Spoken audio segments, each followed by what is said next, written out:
നമുക്ക് ഈ രാത്രിയിലും ദൈവ പാദപീഠത്തിൽ ഒരുമിച്ച് കൂടി വരുവാനും ദൈവവചനം ധ്യാനിക്കുവാനും കർത്താവ് നൽകിയ അവസരത്തിനായി ദൈവത്തിന് നന്ദി പറയുന്നു.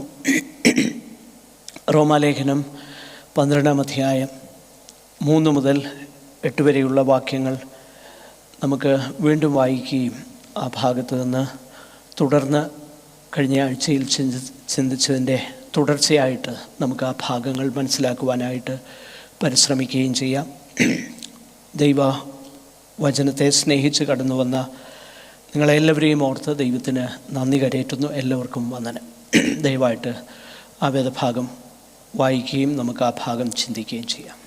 ഭാവിക്കേണ്ടതിന് മീതെ ഭാവിച്ചുയരാതെ ദൈവം അവനവന് വിശ്വാസത്തിൻ്റെ അളവ് പങ്കിട്ടതുപോലെ സുബോധമാകും വണ്ണം ഭാവിക്കണമെന്ന് ഞാൻ എനിക്ക് ലഭിച്ച കൃപയാൽ നിങ്ങളിൽ ഓരോരുത്തരോടും പറയുന്നു. ഒരു ശരീരത്തിൽ നമുക്ക് പല അവയവങ്ങളുണ്ടല്ലോ, എല്ലാ അവയവങ്ങൾക്കും പ്രവൃത്തി ഒന്നല്ല താനും. അതുപോലെ പലരായ നാം ക്രിസ്തുവിൽ ഒരു ശരീരവും എല്ലാവരും തമ്മിൽ അവയവങ്ങളുമാകുന്നു. ആകയാൽ നമുക്ക് ലഭിച്ച കൃപയ്ക്കൊത്തവണ്ണം വെവ്വേറെ വരമുള്ളത് കൊണ്ട് പ്രവചനമെങ്കിൽ വിശ്വാസത്തിനൊത്തവണ്ണം, ശുശ്രൂഷയെങ്കിൽ ശുശ്രൂഷയിൽ, ഉപദേശിക്കുന്നവനെങ്കിൽ ഉപദേശത്തിൽ, പ്രബോധിപ്പിക്കുന്നവനെങ്കിൽ പ്രബോധനത്തിൽ, ദാനം ചെയ്യുന്നവൻ ഏകാഗ്രതയോടെ, ഭരിക്കുന്നവൻ ഉത്സാഹത്തോടെ, കരുണ ചെയ്യുന്നവൻ പ്രസന്നതയോടെ ആകട്ടെ. സ്നേഹം നിർവ്യാജമായിരിക്കട്ടെ. ഈ വേദഭാഗം നമ്മൾ ചിന്തിക്കുമ്പോൾ when you look at that paragraph, we understand the main point of this paragraph is the command in verse 3 that every one of us must regard ourselves with sober judgment. നാം ഭാവിക്കുന്നതിന് മീതെ ഭാവിച്ചുയരാതെ ദൈവം അവനവന് വിശ്വാസത്തിൻ്റെ അളവ് പങ്കിട്ടതുപോലെ സുബോധമാവും വണ്ണം ഭാവിക്കണം എന്നെനിക്ക് ലഭിച്ച കൃപയാൽ ഞാൻ നിങ്ങളിൽ ഓരോരുത്തരോടും പറയുന്നു. 3-ാമത്തെ വാക്യം, I always point out the fact that in the English Bible, and to be sure in the original, there is that small word for connecting the preceding and the following verses. So it is connected to the previous verses. നമ്മൾ ശ്രദ്ധിച്ചു നോക്കിക്കഴിഞ്ഞാൽ മുകളിൽ പറഞ്ഞ ആ വേദഭാഗങ്ങളുമായിട്ട് connect ചെയ്താണ് അടുത്ത കാര്യങ്ങൾ പറയുന്നത്. മുകളിൽ നമ്മൾ കണ്ടു കഴിഞ്ഞ ആഴ്ചയിൽ ദൈവത്തിൻ്റെ മനസ്സലിവ് ഓർത്ത് നമ്മൾ to present Paul said, I appeal to you therefore, brothers, by the mercies of God, to present your bodies as living sacrifice. So number one, we have to present ourselves. Then our thinking must be changed. Only if our thinking is changed from within, we are able to offer ourselves as living sacrifices. Thinking has to do with that. നമ്മുടെ ചിന്തകൾക്ക്. അപ്പോൾ ഒരു ദൈവപൈതൽ, a person, a child of God who is renewing his mind, whose mind is being renewed. And if you're from within,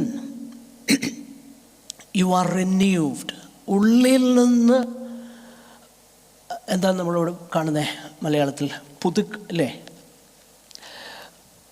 പുതുക്കം പ്രാപിക്കുന്നെങ്കിൽ, അങ്ങനെ പുതുക്കം പ്രാപിക്കുന്നെങ്കിൽ നമുക്ക് നമ്മെ തന്നെ ജീവനുള്ള യാഗമാക്കാനായിട്ട് പറ്റും. അങ്ങനെയുള്ള ദൈവമക്കളുടെ ജീവിതം ഞാനെങ്ങനെ എന്നെ തന്നെ യാഗമാക്കിയോ എന്നെങ്ങനെ അറിയുന്നത്? എങ്ങനെ? ഒരു വാക്വമിൽ ജീവിച്ച അറിയത്തില്ല. ഇപ്പം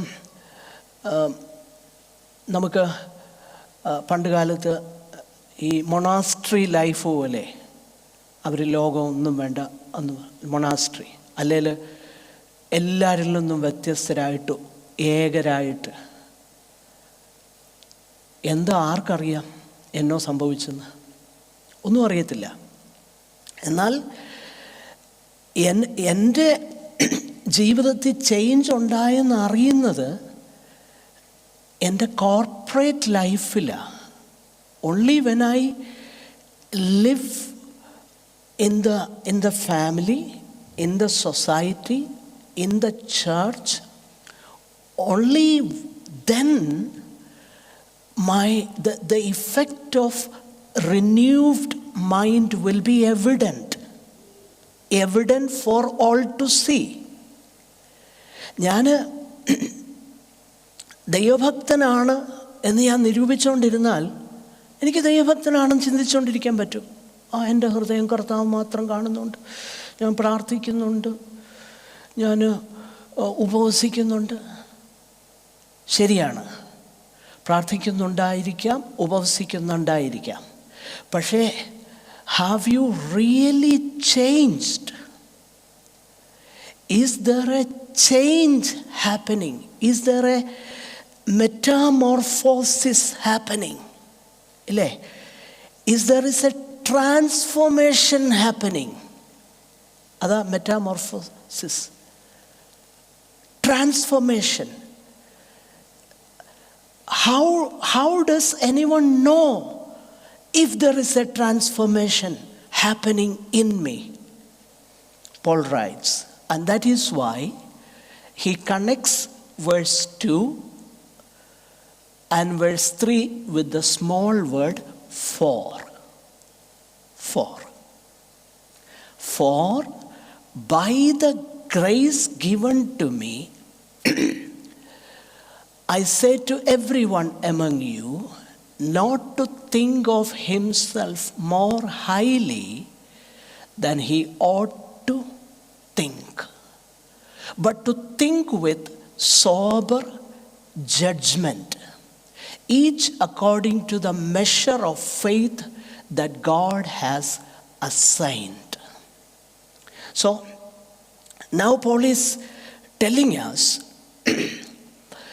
it is only when I live within the body of Christ, and the small unit of the body of Christ is the family.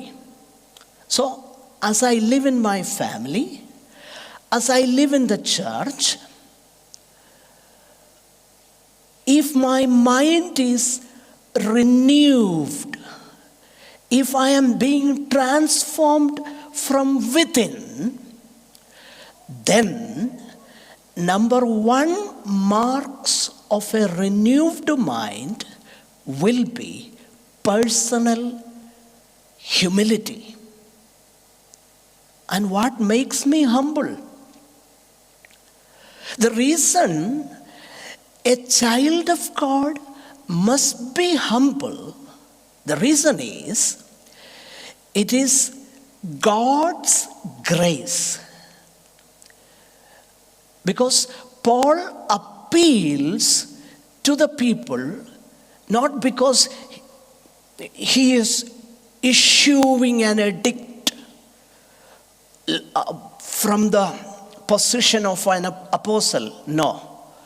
We read, by the grace given to me. It is because of the grace, and grace is free, unmerited favor. Free, unmerited. We don't deserve grace. And grace is given to every child of God. That is what verse 6. Having gifts that differ according to the grace given to us. So, if I am given a gift, if I have, of course, everyone has a gift.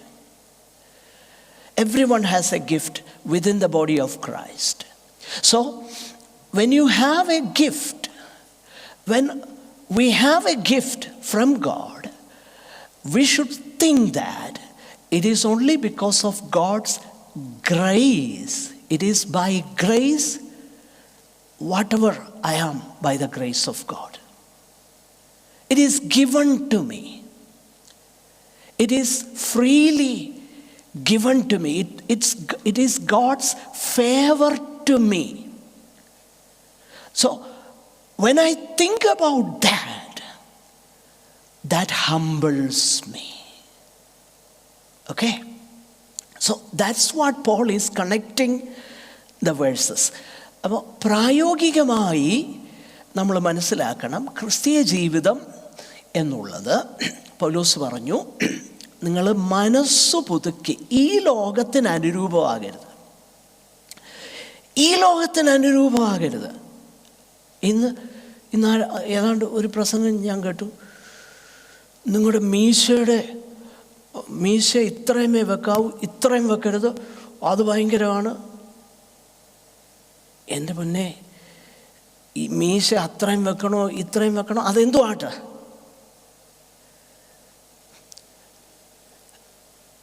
അതല്ല വിശുദ്ധിയുടെ മാനദണ്ഡം.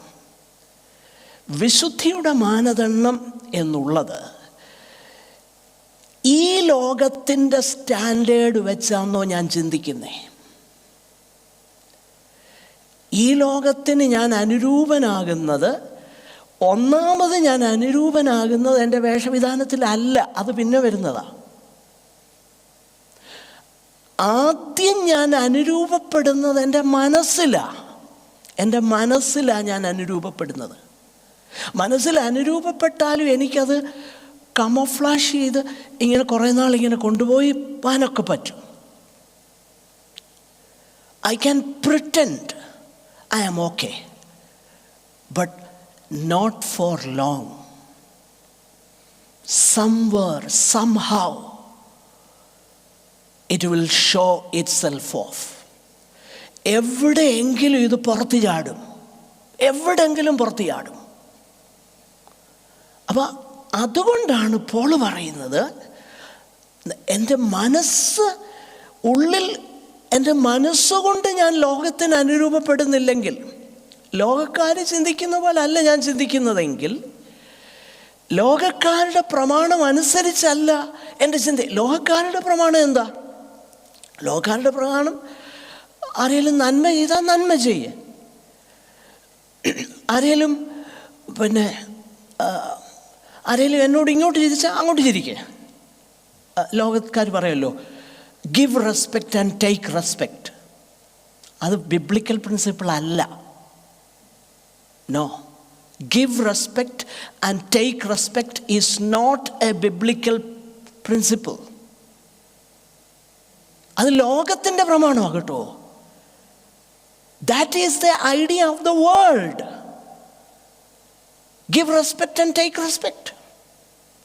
You don't need the Holy Spirit to do that. Why? If somebody respects me, it is but natural for me to respect. Otherwise I am uncivilized in the eyes of the world.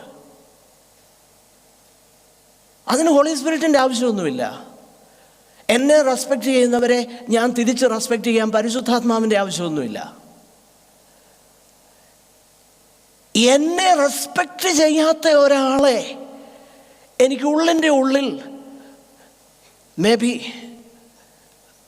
കർത്താവിനറിയാം, ആ വ്യക്തി കർത്താവിൻ്റെ ദൃഷ്ടിയിൽ എന്നെക്കാളും ശ്രേഷ്ഠനായിരിക്കാം എന്നെനിക്കുള്ളിൽ ചിന്തിക്കണമെങ്കിൽ ലോകത്തിൻ്റെ അനുരൂപത ഞാൻ മനസ്സിൽ നിന്ന് മാറ്റിയിട്ട് I must be transformed from within.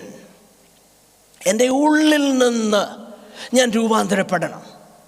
അങ്ങനെ ഉള്ളിൽ നിന്ന് രൂപാന്തരപ്പെടുമ്പോൾ പോൾ പറയുക, നമ്മൾ കാണുന്നു 3 കാര്യങ്ങളാണ് നമ്മൾ കാണുന്നത്.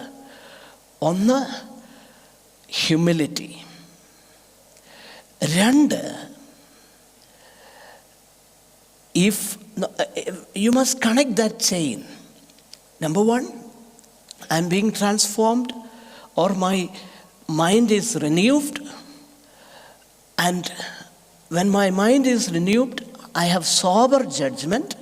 I judge myself in the light of God's word and only in the light of God's grace. And then I know everything I have is unmerited favor, and that makes me humble. Okay?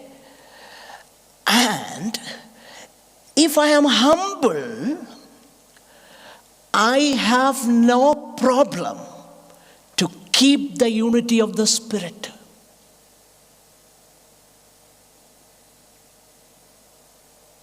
For example, it takes true humility to truly, humbly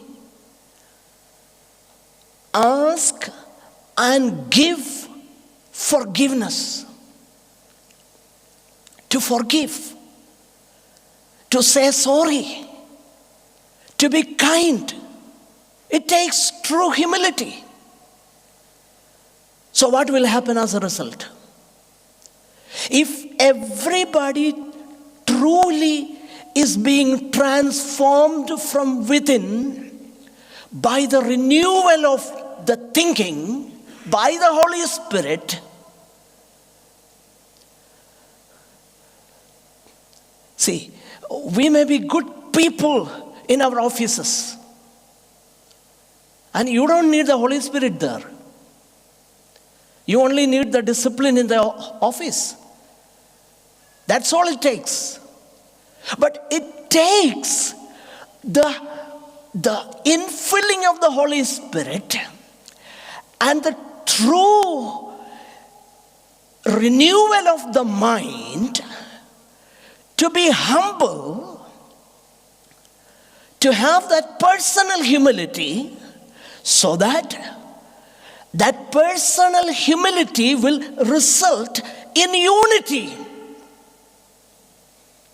Think about a church or a family where there is discord. Think about that. If there is discord in a family, for example,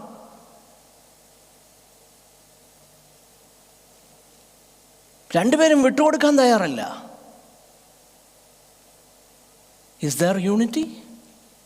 No.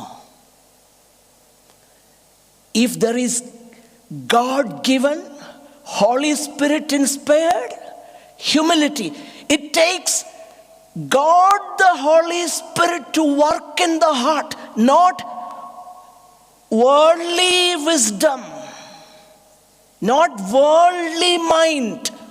Worldly mind will tell me, അങ്ങനൊന്നും വിട്ടുകൊടുക്കേണ്ട കാര്യമില്ല. I am right. അല്ലേ? ലോകക്കാരെന്ന് പറയും. അതാ ഞാൻ പറഞ്ഞത്, ഈ ലോകത്തിന് അനുരൂപമായാലെന്ന് പറഞ്ഞാൽ മീശയുടെ നീളം കൂട്ടുന്ന കാര്യം അല്ല പറഞ്ഞത്. മീശയുടെ നീളം കൂട്ടുകയോ കുറയ്ക്കുകയോ അത് അവരവരുടെ ഡീസൻ്റായിട്ട് ചെയ്തു, വൃത്തികേടാകാതെ. അത് ഞാൻ ഇന്ന് കണ്ടൊരു വീഡിയോ ആയതുകൊണ്ട് ഞാനങ്ങ് പറഞ്ഞതേ ഉള്ളൂ. ഇത് ഒത്തിരി കാര്യങ്ങളുണ്ട്. പ്രിയപ്പെട്ടവരെ, നമ്മളത് മനസ്സിലാക്കണം. ഇവിടെയാണ്. അപ്പം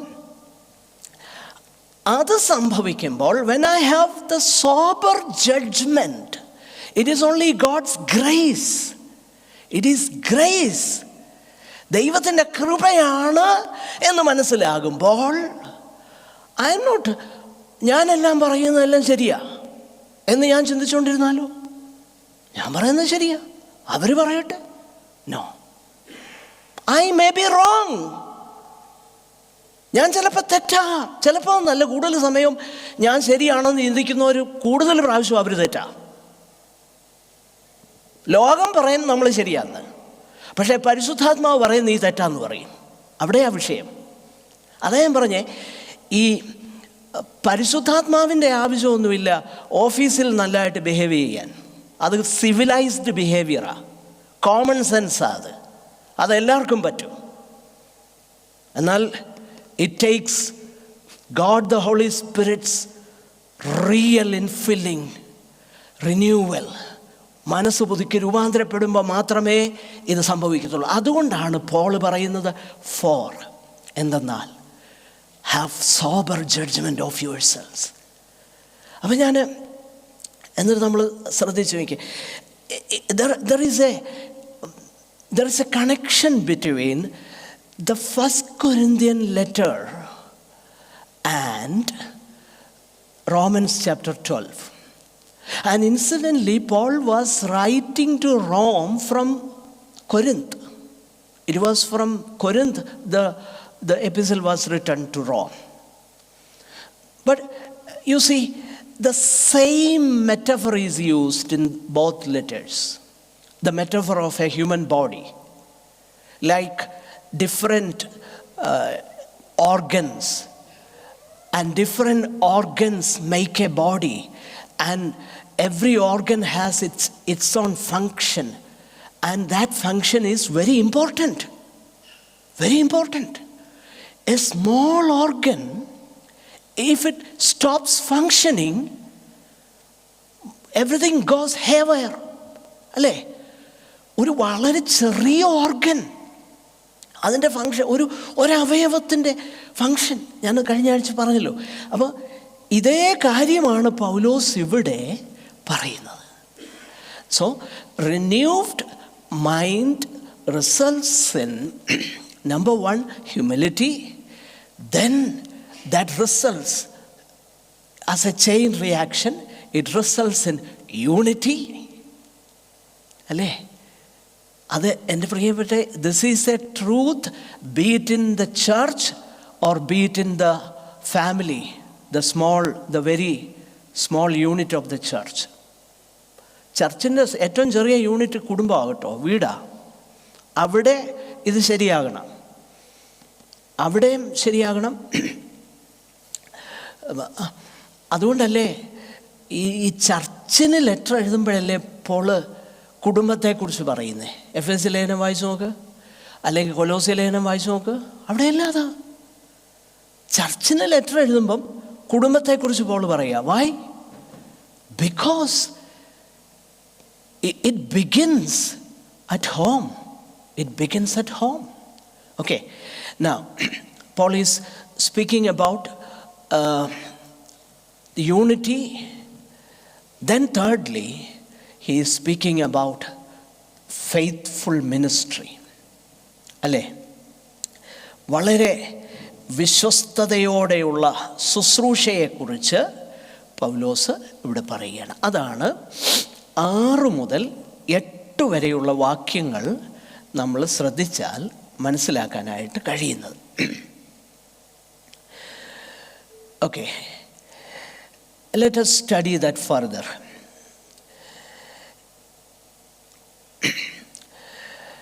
Verse 6, 6-ാം വാക്യം. ആകയാൽ നമുക്ക് ലഭിച്ച കൃപയ്ക്കൊത്തവണ്ണം വെവ്വേറെ വരമുള്ളത് കൊണ്ട് പ്രവചനമെങ്കിൽ വിശ്വാസത്തിനൊത്തവണ്ണം, ശുശ്രൂഷയെങ്കിൽ ശുശ്രൂഷയും. Okay, so Romans chapter 6 verses 6 to 8 is the first reference to the spiritual gifts in the New Testament. So here Paul exhorts us that we need to let us use our gift. That's what verse 6 says. Let us use them. Let us use them. Having gifts that differ according to the grace. So number 1 thing that we need to understand, every gift that we have is by grace. നമുക്ക് ലഭിച്ച ഈ ദാനങ്ങളെല്ലാം തന്നെ, അതെല്ലാം തന്നെ, വരങ്ങളെല്ലാം തന്നെ കൃപയാലാണ്. In fact കൃപാവരവും കൃപാദാനവും ഒരുമിച്ച് ചേർന്നാണ് പോകുന്നത്. അപ്പോൾ എങ്ങനെയാണ് ഈ കൃപാവരങ്ങളെ നാം ഉപയോഗിക്കേണ്ടത്? പോൾ അവിടെ പറയുന്ന ആ ഗിഫ്റ്റുകളെ, there are at least 2 categories of gifts. Number 1 is speaking gifts. Speaking gifts, prophecy, teaching and encouraging. 3 കാര്യങ്ങൾ അവിടെ കാണുന്നുണ്ട്. സ്പീക്കിംഗ് ഗിഫ്റ്റ്സ്, അതായത് പ്രവചനം, ഉപദേശം, പ്രബോധനം. ഈ 3 കാര്യങ്ങളും നമ്മൾ നാവുകൊണ്ട് ചെയ്യുന്നതാണ്, സ്പീക്ക് ചെയ്യുന്ന, സംസാരിക്കുന്നതിലൂടെയാണ്. ബാക്കിയുള്ളവ നമുക്കിങ്ങനെ കാണാനായിട്ട് കഴിയും. സർവീസ് ഗിഫ്റ്റ്സാണ്, ശുശ്രൂഷകളാണ്. സെർവിങ്, പിന്നെ കോൺട്രിബ്യൂട്ടിങ്, ലീഡിങ്, ഷോവിങ് മേഴ്സി. അല്ലേ? മലയാളത്തിൽ നമ്മൾ ശ്രദ്ധിച്ചു നോക്കിക്കഴിഞ്ഞാൽ അവിടെ 2 കാറ്റഗറിയിലായി ഈ വരങ്ങളെ പൗലോസോട് പറയുന്നത്. ഒന്ന്, സ്പീക്കിംഗ്, സംസാരത്തിലൂടെ ഉപയോഗിക്കേണ്ട വരങ്ങൾ. അത് നമ്മൾ കണ്ടു. പ്രവചനം, ഉപദേശം, പ്രബോധനം. രണ്ടാമതായിട്ട് നമ്മൾ കണ്ടു ശുശ്രൂഷാവരങ്ങൾ, സെർവ് ചെയ്യുന്ന ഗിഫ്റ്റാണ്. ശുശ്രൂഷിക്കുക, ശുശ്രൂഷ, അതുപോലെ ദാനം ചെയ്യുക, ഭരിക്കുക, കരുണ കാട്ടുക. അപ്പോൾ പുതിയ നിയമത്തിൽ പോള് ഇത് ഈ വരങ്ങളെക്കുറിച്ച് പറയുമ്പോൾ 12-ാം അധ്യായം കൊരിന്ത്യരുടെ ലേഖനം 1 കൊരിന്ത്യർ 12 മുതൽ 14 വരെയുള്ള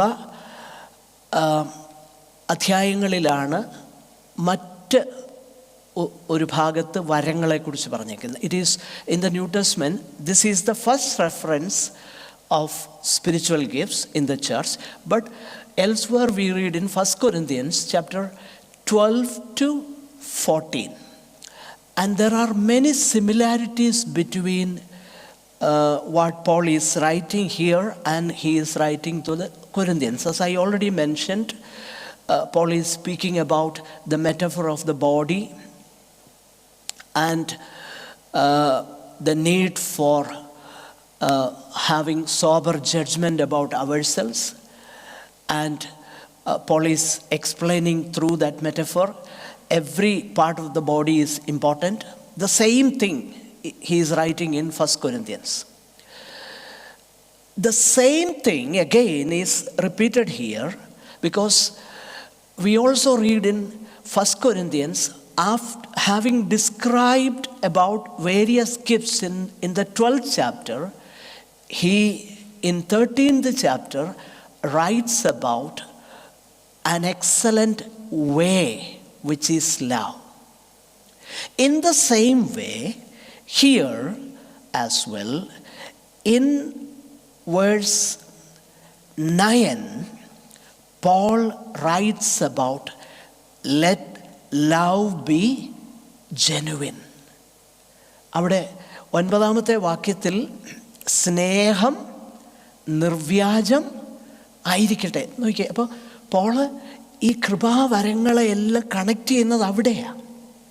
നമ്മൾ ആ കാര്യത്തെക്കുറിച്ച് പിന്നീട് നമുക്ക് കാണാനായിട്ട് കഴിയും. അപ്പോൾ ഇവിടെ പൗലോസ് പറയുന്നത് അത് വിശ്വസ്തയോടെ നമ്മൾ എന്ത് ചെയ്യണം? അത് ഉപയോഗിക്കണം.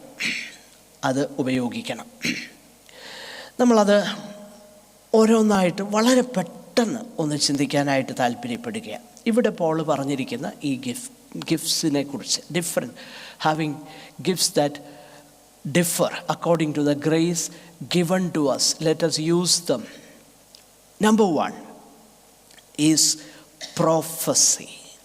So the first gift for the church Paul mentions is prophecy.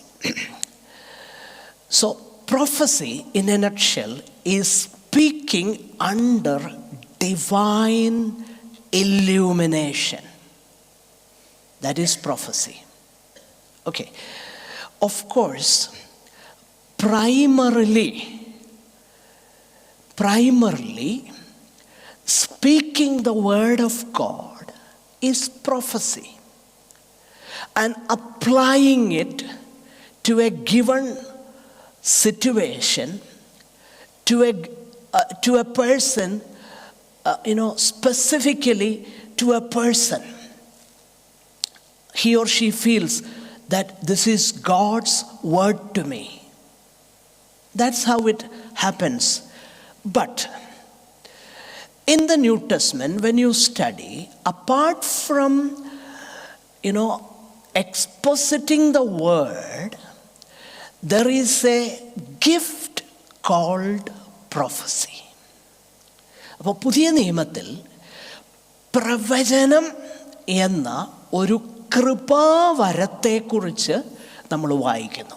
പ്രവചനം പ്രാഥമികമായിട്ട് ദൈവവചനത്തിൻ്റെ കൃത്യമായ ആപ്ലിക്കേഷൻ ഒരു ഗിവൺ സിറ്റുവേഷനിൽ നൽകുവാൻ കഴിയുന്ന ആ പ്രത്യേകമാകുന്ന കൃപ, അതാ പ്രവചനത്തിൻ്റെ ഒരു വശം.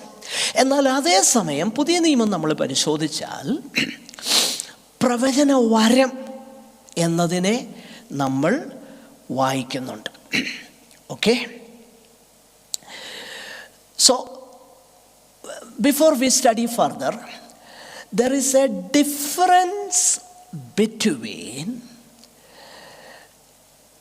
prophets in the New and Old Testament and the gift of prophecy. Okay, ആദ്യത്തെ ഡിഫറൻസ് ഞാൻ പറഞ്ഞു. അതായത് ദൈവവചനത്തിൻ്റെ കൃത്യമായ ആപ്ലിക്കേഷൻ പ്രവചനമെന്ന് വേണേൽ പറയാം. പക്ഷേ അതല്ലാതെ തന്നെ ഒരു സവിശേഷമാകുന്ന ഗിഫ്റ്റായിട്ട് പ്രവചന വരത്തെ പുതിയ നിയമത്തിൽ നമ്മൾ വായിക്കുന്നു.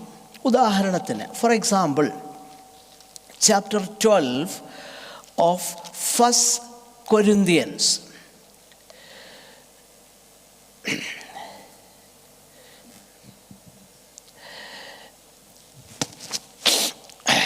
Chapter 14. Chapter 14, verse 3. പ്രവചിക്കുന്നവനോ ആത്മീക വർധനയ്ക്കും പ്രബോധനത്തിനും ആശ്വാസത്തിനുമായി മനുഷ്യരോട് സംസാരിക്കുന്നു. It differs from preaching, അല്ലേ?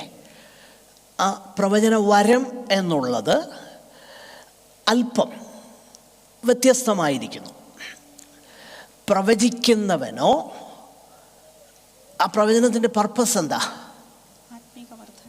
അപ്പോൾ ട്രൂ പ്രൊഫസിയിൽ എന്തൊക്കെ ഉണ്ടാകണം? ആത്മീക വർധന ഉണ്ടാകണം. 2, പ്രബോധനം, എൻകറേജ്മെന്റ് എന്താണ്? പിന്നെന്തുവാ? ആശ്വാസം. അപ്പം ഞാൻ ഒരിടത്ത് ഇത് പറഞ്ഞുകൊണ്ടിരുന്നപ്പം ഒരാൾ പറഞ്ഞു, ശരിയാ പാസ്റ്ററേ, ആരെങ്കിലും വന്ന് അടുത്ത ആഴ്ച നീ മഞ്ഞ് പെയ്യുന്ന രാജ്യത്ത് പോകുമെന്ന് പറഞ്ഞാൽ അപ്പോൾ ഒരാശ്വാസം ഉണ്ടാകത്തില്ലേ? നോക്കി, അങ്ങനെ ആൾക്കാർ ചിന്തിക്കുന്ന കേട്ടോ. എന്നാൽ നമ്മൾ പ്രൈമറിലി ചിന്തിച്ചാൽ ദൈവവചനമാണ് ആശ്വാസം കൊടുക്കുന്നത്. ആത്മീയ വർധന തരുന്നതും ദൈവവചനമാണ്. കാരണം നിങ്ങൾക്ക് ആത്മീയ വർധന തരുവാനും സകല വിശുദ്ധന്മാരോടും കൂടെ നിങ്ങൾക്ക് അവകാശം തരുവാനും കഴിയുന്ന ദൈവത്തിലും അവൻ്റെ കൃപയുടെ വചനത്തിലും ഞാൻ നിങ്ങളെ ഭരമേൽപ്പിക്കുന്നു. ഈ വചനങ്ങളാൽ അന്യോന്യം ആശ്വസിപ്പിച്ചുകൊള്ളുവിൻ. നോക്കുക, അപ്പോൾ പ്രൈമറിലി ദൈവവചനമാണ് അവിടുത്തെ കാര്യം. എങ്കിലും ഗിഫ്റ്റ് ഓഫ് പ്രൊഫസി, അപ്പോൾ ഗിഫ്റ്റ് ഓഫ് പ്രൊഫസി എന്ന് പറയുമ്പം നമ്മളാരും ചിന്തിക്കരുത് അങ്ങനെ ഒരു ആ ഗിഫ്റ്റ് ഓഫ് പ്രൊഫസി ഒരിക്കൽ ഒരാൾ വന്നു കഴിഞ്ഞാൽ പിന്നെ അയാൾ ഫോർ എവർ പ്രവാചകനാണ്. അല്ല, ആ gift of prophecy God can use anybody.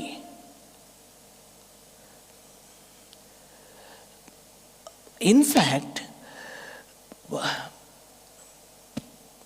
അത് എനിക്ക് വലിയ പ്രയാസം തോന്നി. കഴിഞ്ഞ ഒരു മീറ്റിങ്ങിന് പോയപ്പം there is a prophet, if anybody want to avail his services, please queue up.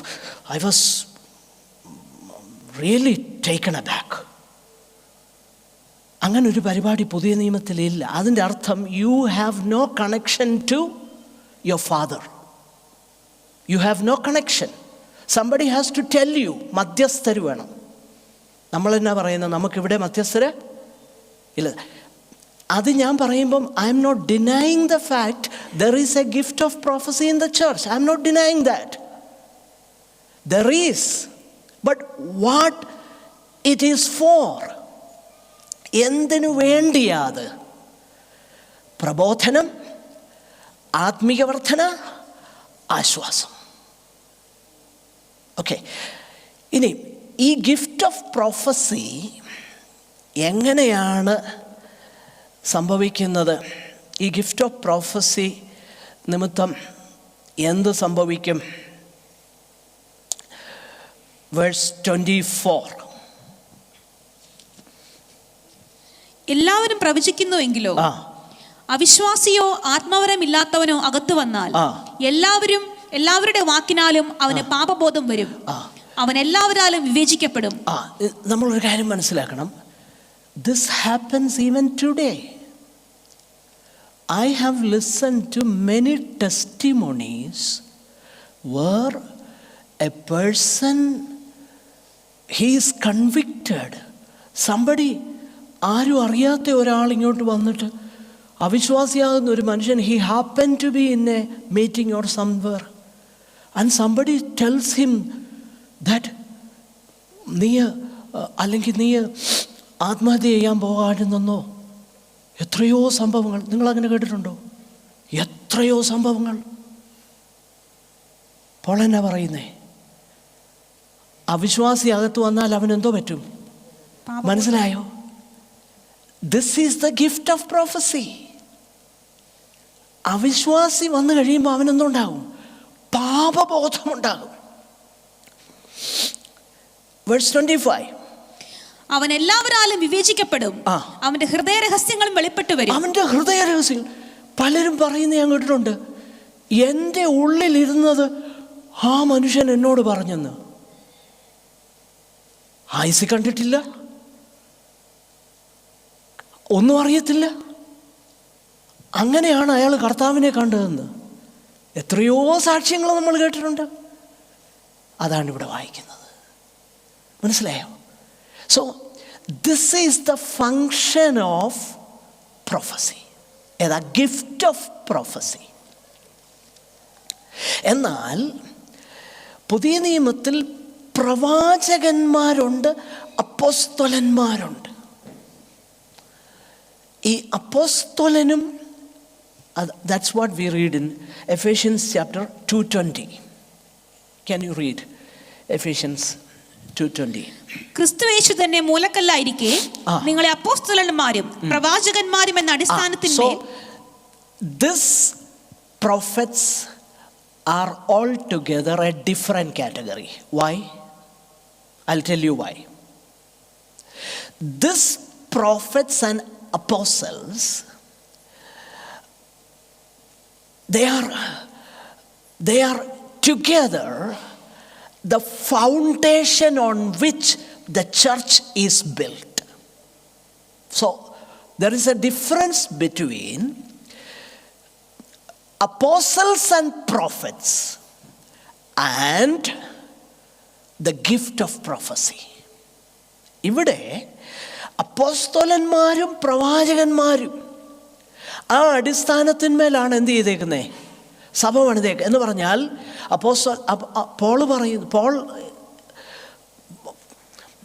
Paul was a prophet and an apostle. Apostle John was an apostle of Christ and a prophet.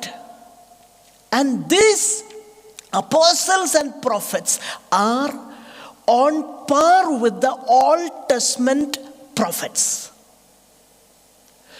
And what is the difference? When an Old Testament prophet declares, thus saith the Lord, യഹോവ ഇപ്രകാരം അരുളി ചെയ്യുന്നെന്ന് ഒരു പഴയ നിയമത്തിലെ പ്രവാചകൻ പറഞ്ഞാൽ അതിനെന്തില്ല പിന്നെ? അതങ്ങനെ തന്നെയാണോ എന്നും ചോദിക്കേണ്ട, അനുസരിച്ചോണം. എന്നാൽ okay, whereas, so in the Old Testament,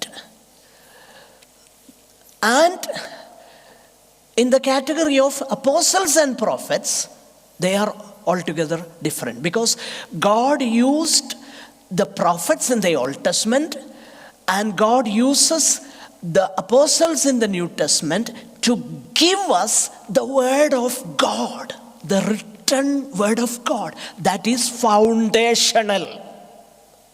And we are not supposed to question them. We are only to obey them. No questions asked. And we are not supposed to, whether it is true or not. No. Accept it, obey it.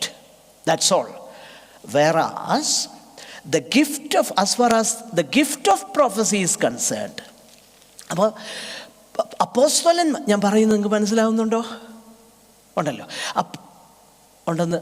ഉണ്ടോ ഇല്ലയോ? അപ്പോസ്തലന്മാരും പ്രവാചകന്മാരും ഫൗണ്ടേഷണലാണ്. Okay. പഴയ നിയമത്തിൽ പ്രവാചകന്മാർ ദൈവവചനം തരാൻ, ദാവീദും അവരെല്ലാം പ്രവാചകന്മാരായിരുന്നു. അവരിലൂടെ ആ ദൈവത്തിൻ്റെ വചനം തന്ന, ദൈവം നേരിട്ട് സംസാരിച്ചത്. പ്രവാചകന്മാരുടെ വാക്കുകളൊന്നും ക്വസ്റ്റ്യൻ ചെയ്യാൻ പറ്റുകയില്ല, അതനുസരിച്ചോണം. യഹോവ എപ്രകാരം അരുളി ചെയ്യുന്നു, ഒരു ക്വസ്റ്റ്യനിങ്ങുമില്ല, ഒരു ചോദനയുമില്ല, അങ്ങനെ കേട്ടോണം. അതായിരുന്നു. കാരണം അവർ ദൈവത്തിൻ്റെ ഇടയ്ക്ക്, ദൈവത്തിനും മനുഷ്യനും ഇടയിൽ നിന്ന് മനുഷ്യനോട് സംസാരിക്കുകയായിരുന്നു. അതുകൊണ്ട് അവർ പറയുന്നതല്ല എങ്ങനെയാ, യഹോവ ഇപ്രകാരം അരുളി ചെയ്യുന്നെന്നാണ് പറയുന്നത്. അതിനകത്തൊരു അപ്പീലില്ല. എന്നാൽ ഗിഫ്റ്റ് ഓഫ് പ്രോഫസി നിങ്ങൾ നോക്കിയേ, ചാപ്റ്റർ 14, 1 Corinthians chapter 14 verse 37. താൻ പ്രവാചകനെന്നോ ആത്മീകനെന്നോ ഒരുത്തിന് തോന്നുന്നുവെങ്കിൽ ഞാൻ നിങ്ങൾക്ക് എഴുതുന്നത് കർത്താവിന്റെ കൽപ്പനയാകുന്നു എന്ന് അവൻ അറിഞ്ഞുകൊള്ളട്ടെ. അപ്പോൾ which is above the gift of prophecy? ഞാൻ എഴുതുന്നത് കർത്താവിൻ്റെ, അതേതായത്? ദൈവവചനമാണ് ഗിഫ്റ്റ് ഓഫ് പ്രോഫസിയുടെ മുകളിലാണ്. ഓക്കെ. ഇനി let's come to another passage. 1 Thessalonians chapter 5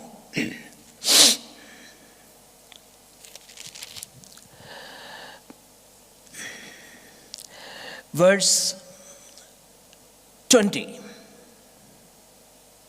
and 21. പ്രവചനം തുച്ഛീകരിക്കരുത്, സകലവും ശോധന ചെയ്ത് എന്ത് ചെയ്യണ്ട? തുച്ഛീകരിക്കണ്ട. പക്ഷെ എന്നും പറഞ്ഞ് അതിനെ വെട്ടി വിഴുങ്ങുകയും വേണ്ട. പിന്നെന്തോ ചെയ്യണം? സകലവും ശോധന ചെയ്യണം, നല്ലത് മുറുകെ പിടിപ്പിൻ. അതെങ്ങനെ പറ്റുന്നേ? അപ്ലൈ ചെയ്യണം. ഓക്കെ. ഗിഫ്റ്റ് ഓഫ് പ്രൊഫസിയെ ഈ വചനം കൊണ്ട് ഫിൽറ്റർ ചെയ്യണം. അപ്പം നോക്കണം, does it edify, does it encourage, does it really comfort. പ്രവചനപരം എന്തിനാ? ആത്മീയ വർധനയ്ക്കും പ്രബോധനത്തിനും ആശ്വാസത്തിനുമാണ്. പിന്നെ does it draw me near to God? Christ is more precious to me now after God gave me such an illumination about a certain thing. I am more drawn to God. അതോ പണ്ടത്തേക്കാളും നമ്മൾ പുറകോട്ടാണ് പോയി. അപ്പോൾ true prophecy must. അതുകൊണ്ട് അപ്പോൾ ഇവിടെ പറയുന്നേ, again let's come back to chapter 12 of Romans.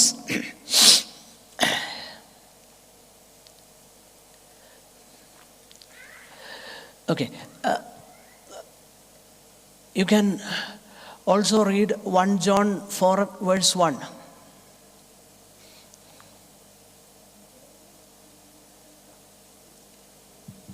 പ്രിയമുള്ളവരെ, കള്ളപ്രവാചകന്മാർ പലരും ലോകത്തിലേക്ക് പുറപ്പെട്ടിരിക്കുകയാൽ ഏത് ആത്മാവിനെയും വിശ്വസിക്കാതെ ആത്മാക്കൾ ദൈവത്തിൽ നിന്നുള്ളവയോ എന്ന് ചോദന ചെയ്യുന്നു. ടെസ്റ്റ്. ടെസ്റ്റ് ചെയ്തോണമെന്ന്. അപ്പോൾ ഗിഫ്റ്റ് ഓഫ് പ്രോഫസി എപ്പോഴും ടെസ്റ്റ് ചെയ്യപ്പെടേണ്ടതാണ്. എന്നാൽ ദൈവവചനം എന്താണെന്നറിയോ, അത് ടെസ്റ്റ് ചെയ്യേണ്ട കാര്യമില്ല. കാരണം അത് 19 സങ്കീർത്തനത്തിൽ നമ്മൾ വായിക്കുന്നത് പോലെ അത് ഉലയിൽ ഉരുക്കി ശോധന ചെയ്തതാ ഇല്ലേ? ഒന്ന് വായിച്ചു. അവിടെ ടെസ്റ്റിങ്ങിൻ്റെ ഒന്നും കാര്യമില്ല. അത് ഏറ്റവും ടെസ്റ്റഡ് ആൻഡ് പ്രൂവൺ വരുന്നത്. വായിക്കണ്ട. ഓക്കെ. നൗ ഇത് ടെസ്റ്റ് ചെയ്യുന്നത് എന്തിനാ? അപ്പോൾ പ്രവചനം എങ്കിലോ പോൾ പറയുക എന്തിനൊത്തവണ്ണമാകട്ടെ. Again let's come back to Romans 12:6. ആകയാൽ നമുക്ക് ലഭിച്ച കൃപയ്ക്കൊത്തവണ്ണം വെവ്വേറെ വരമുള്ളത് കൊണ്ട് പ്രവചനമെങ്കിൽ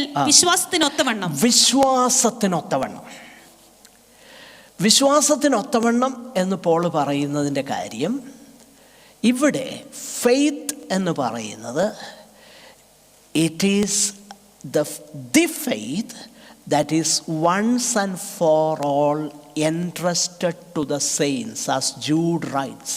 വിശുദ്ധന്മാർക്കൊരിക്കലായി ഭരമേൽപ്പിക്കപ്പെട്ട വിശ്വാസം. ആ വിശ്വാസം എന്താ? It is A body of teaching what we believe as per the new testament. That is the faith here. I don't have time to explain all that. But in the context, if faithfully I have to give the gift of prophecy, I need to see that it is exercised according to the faith. ആ വിശ്വാസത്തിന് ഒത്തവണ്ണമായിരിക്കണം. അപ്പോൾ ഞാൻ witness ചെയ്തൊരു കാര്യം ഞാൻ നിങ്ങളോട് പറയാം. മുമ്പേ പറഞ്ഞതൊക്കെ നമ്മൾ സാക്ഷ്യങ്ങളിൽ ഒത്തിരി കേട്ടിട്ടുണ്ട്. ഞാൻ വിറ്റ്നസ് ചെയ്തൊരു കാര്യം നിങ്ങളോട് ഞാൻ പറയാം. I have witnessed. എൻ്റെ മദർ ചർച്ചിൽ എൻ്റെ ചെറുപ്പത്തിലെ പല കാര്യങ്ങളും മറന്നുപോയെങ്കിലും ആ കാര്യം ഇന്ന് വിവിഡായിട്ട് ഞാൻ ഓർത്തിരിക്കുന്നതായതുകൊണ്ടാണ് ഞാൻ നിങ്ങളോട് പറയുന്നത്. ഒരു ചെറിയ കൂട്ടായ്മ, ഈവനിങ്ങിലുള്ളൊരു കൂട്ടായ്മ, ഒരു വീട്ടിൽ. അന്ന് ഭയങ്കര മഴയും ഒക്കെ ആയിരുന്നു. അന്ന് ആ കാലത്ത് ഇലക്ട്രിസിറ്റി ഉണ്ടായിരുന്ന ഒരു വീട്ടിൽ, ആ വീടും ഒക്കെ എനിക്കറിയാം.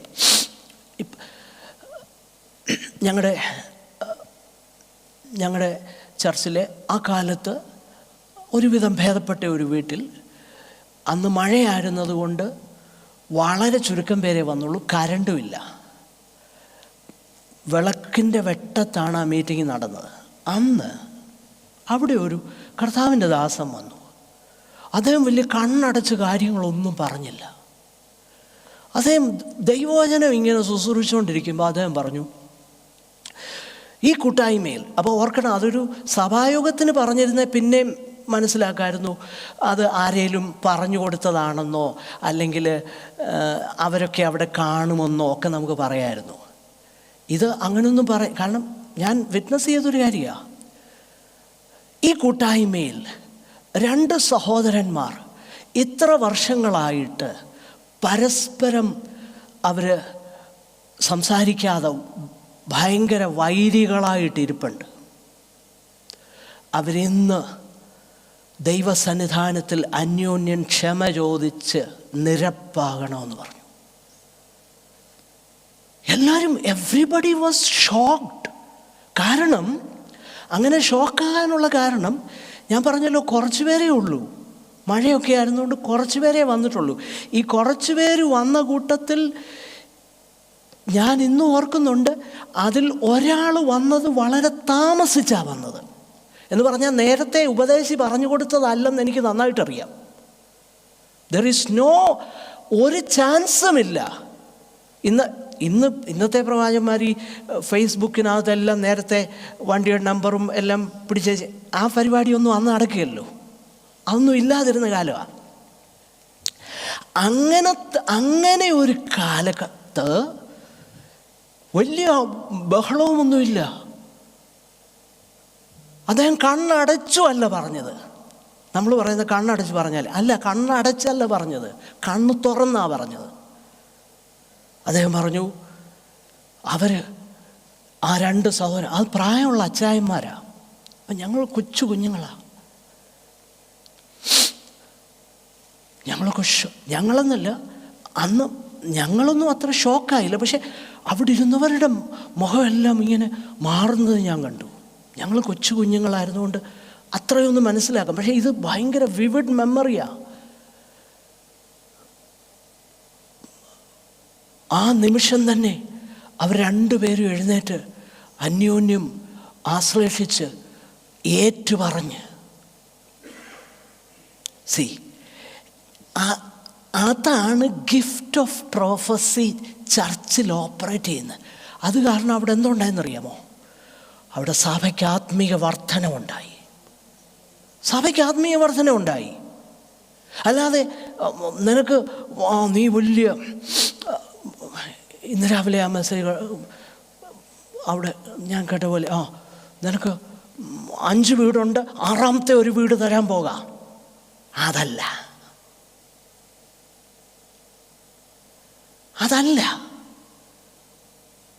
അത് ഉണ്ടേലും കൊള്ളാം, ഇല്ലേലും കൊള്ളാം.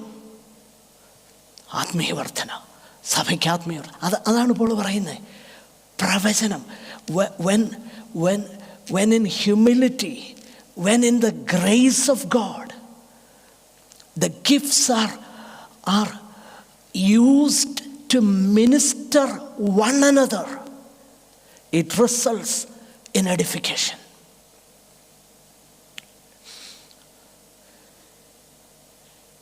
ഇവിടെ നമ്മൾ പലപ്പോഴും ഇതായി പറയും, ഈ ദൈവവചനം നമ്മളോട് പറയുമ്പോഴും ഇതേ മനോഭാവം നമ്മുടെ ഹൃദയത്തിലുണ്ടാകണം. ദൈവത്തിൻ്റെ വചനം നമ്മളെ ടച്ച് ചെയ്യുന്നുണ്ടെങ്കിൽ പേഴ്സണലി നമ്മൾ മനസ്സിലാക്കണം, അത് it is God speaking to me എന്ന് നമ്മൾ മനസ്സിലാക്കണം. അതാണ് ഇവിടെ സംഭവിക്കേണ്ടത്. നോക്കിയേ, അതുകൊണ്ടാണ് പ്രവചനം എങ്കിലോ വിശ്വാസത്തിന് ഒത്തവണ്ണം. അല്ലാതെ അത് എനിക്ക് തോന്നിയ പോലെ എന്തേലുമൊക്കെ പറഞ്ഞ് ഇവിടെ പിന്നെ എല്ലാവരും ക്യൂ ആയിട്ട് വന്നോണം, ഓരോരുത്തരും, അതെന്തൊരു പ്രവചനമാണ്? എനിക്ക് മനസ്സിലാകുന്നില്ല അതെന്തോ പ്രവചനമാണ്. I am not criticising. പക്ഷേ ജനങ്ങൾ എത്ര അന്ധരായി തീർന്നു എന്നുള്ളതാണ് എനിക്ക് മനസ്സിലാകാതെ. എനിക്കത് ദുഃഖം തോന്നുകയാണ്. അതല്ല പ്രിയപ്പെട്ടവരെ, അതല്ല അതിൻ്റെ ഫങ്ഷൻ. അങ്ങനെ നമ്മുടെ ഈ കവടി വെച്ച് നമ്മൾ അത് ചെയ്യാൻ പോയി, അതിനെക്കുറിച്ച് എന്താകും, ഇതിനെക്കുറിച്ച് എന്താകും, അതറിയാനുള്ള ഒരു മാധ്യമമല്ല. അതിനല്ല ഗിഫ്റ്റ് ഓഫ് പ്രോഫസി തന്നിരിക്കുന്നത്.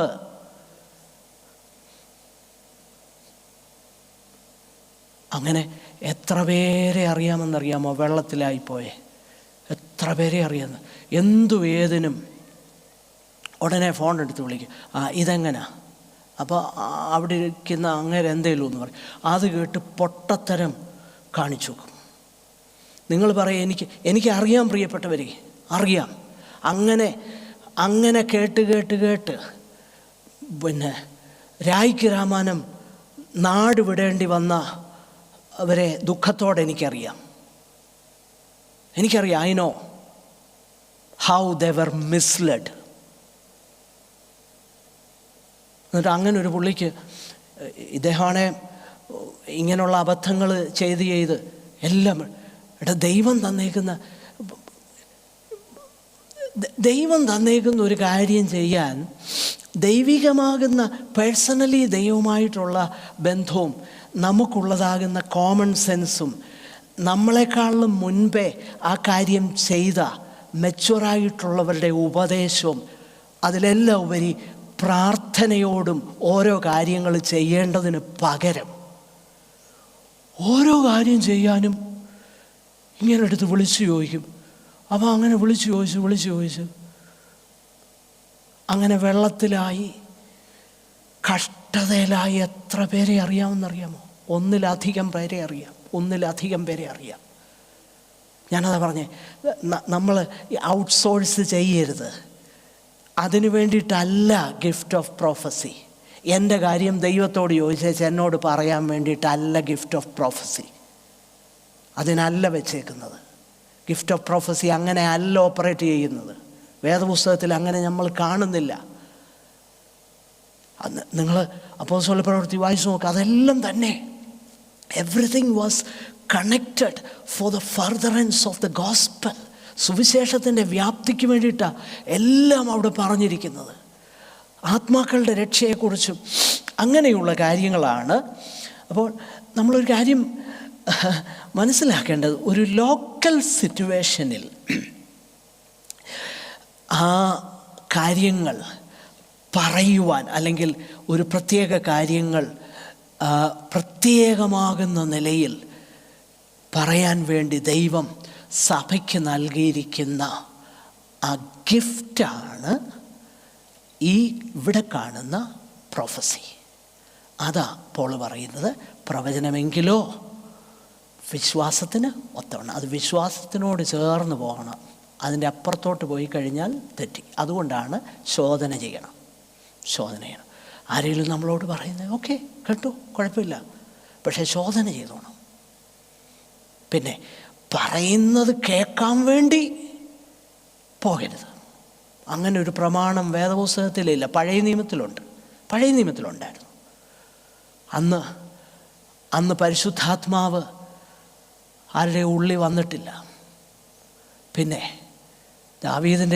ദാവീദിന് മാത്രമാണ് ആ സ്പെഷ്യൽ പ്രിവിലേജ്, പരിശുദ്ധാത്മാവിനെ എൻ്റെ ഉള്ളിൽ നിന്ന് എടുക്കരുത് എന്ന് പറഞ്ഞത്. ബാക്കി പഴയ നിയമത്തിൽ വായിച്ച പരിശുദ്ധാത്മ അവരുടെ മേൽ വന്നെന്നാണ്. ഈ തമ്മിലുള്ള വ്യത്യാസം ഐ ഡോണ്ട് നോ. നിങ്ങൾ കൂടുതൽ എന്നോട് ചോദിച്ചാൽ എനിക്കറിയില്ല.